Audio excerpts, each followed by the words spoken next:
Hello hi అండి, రైతులందరికీ నమస్తే. మీరు చూస్తున్నది టీబీఎన్ అగ్రికల్చర్ యూట్యూబ్ ఛానల్. నేను మీ భాస్కర్ నాయుడు. అయితే మన టాపిక్ ఏంటంటే, చాలా చోట్ల మన కర్నూలు జిల్లా సరౌండింగ్లో ఆల్మోస్ట్ కొంతమంది పత్తి విత్తనాలు అయితే నాటుకోవడం జరిగింది. నాటుకున్న తర్వాత కూడా వాళ్ళకి వచ్చిన సమస్య ఏంటంటే, మా పొలంలో నాటుకున్న తర్వాత 3-4 డేస్ కల్లా మంచి జర్మినేషన్ వచ్చినాయి, సీడ్ మంచిగా బాగానే ఉన్నాయి అన్నారు. మళ్ళీ 10-15 రోజులకల్లా కొంతమందికి ఎర్ర తెగులు మాదిరిగా వస్తుంది, ఇది ఎర్ర తెగుల సీడ్ ప్రాబ్లమా, ఎండిపోతున్నాయన్నా మొక్కలు, ఇలా జరుగుతుందన్నా అని కొంతమంది నుంచి మన కాల్స్ అయితే రావడం జరిగింది.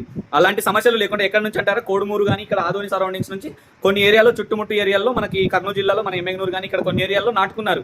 కొంతమంది మాత్రం ఈ ఇబ్బంది అయితే పడుతున్నారు. నల్ల రేగడి వాళ్ళు కూడా ఇబ్బంది పడుతున్నారు, ఎర్ర నెల వాళ్ళు ఇంకా కొద్దిగా ఎక్కువగా ఇబ్బంది పడుతున్నారు. అది ఎర్ర తెగులు అయితే కాదు, మొక్కకి కావాల్సిన బలము తీసుకోలేకపోతుంది. ఎందుకంటారా, అధిక ఎండ వల్ల.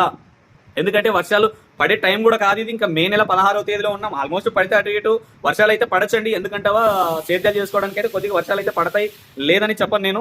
కానీ ఈ టైం అయినా మనకి ఇంకా ఎండ ఉధృతి పెరుగుతూ ఉంది, ఎక్కడ తగ్గట్లేదు. కాబట్టి ఇటువంటి టైంలో రైతుకు వచ్చిన సమస్య ఏంటంటే, ఈ ఎండ ఉధృతి వేడి ఎక్కువైపోయింది. ఈ రోజు వాటర్ పెడితే మళ్ళీ సాయంత్రం కల్లా ఆరిపోవడం, మళ్ళీ రేపు వాటర్ పెట్టాలంటే కొంతమందికి ఇబ్బంది ఉండొచ్చు, కొంతమందికి మంచి వాటర్ ఉండొచ్చు, అనుకూలం ఉన్న వాళ్ళకి అనుకూలం ఉన్నట్టుగా నడుస్తూ ఉండొచ్చు. అయితే రైతన్నలు చేయాల్సింది ఏంటంటే, ఇటువంటి టైంలో బాగా గుర్తుపెట్టుకోండి, బండ గుర్తు ఇది మాత్రం, ఫర్టిలైజర్ మాత్రం చల్లకండి. ఖచ్చితంగా దయచేసి ఎరువులు మాత్రం చల్లకండి. ఎందుకంటారా, ఇప్పుడున్న వేడి పరిస్థితుల్లో మీరు ఎరువులు వేసుకోవడం వల్ల అదేం తీసుకోదు మొక్క. ఖచ్చితంగా చెప్తున్నా, మొక్క తీసుకోలేదు కాబట్టి తొందరపడి మీరు అలాంటి పనులు ఏం చేసుకోవద్దండి. ఇంకా ఉధృతి వేడి ఎక్కువైపోతుంది, మొక్కకు కూడా వేరు వ్యవస్థ ఇంకా బలపడి ఉండదు. కాబట్టి 20 రోజుల కల్లా కొంతమంది చల్తా ఉన్నారు, 15 రోజులు కూడా చల్తా ఉన్నారు. అలాంటి పనులు అసలు చేయకండి దయచేసి.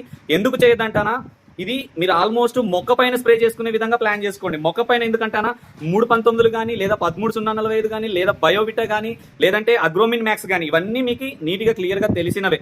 సరే, మీకు దోమపోటు ఉంది సమస్య, ఏదైనా చిన్న చిన్న సమస్య అంట, సపోజ్కి అది ఎర్ర తెగులు అయితే కాదు, దోమలు అనేది పక్కన పడేద్దాం, తర్వాత మాట్లాడదాం దాన్ని. ఇప్పుడు మొక్క ఎందుకు ఎర్రగా అవుతుంది, తొందరగా ఎందుకు డెవలప్ కాలేకపోతుంది అంటే, మొక్కకి కావాల్సిన బలం తీసుకోలేకపోతుంది. అయితే మనం వేరు దగ్గర పెట్టి మందులు వేస్తే లేస్తుంది అనే విషయానికి వస్తే అది ఆల్మోస్ట్ కొంచెం అంత సక్సెస్ అయితే అవ్వదండి.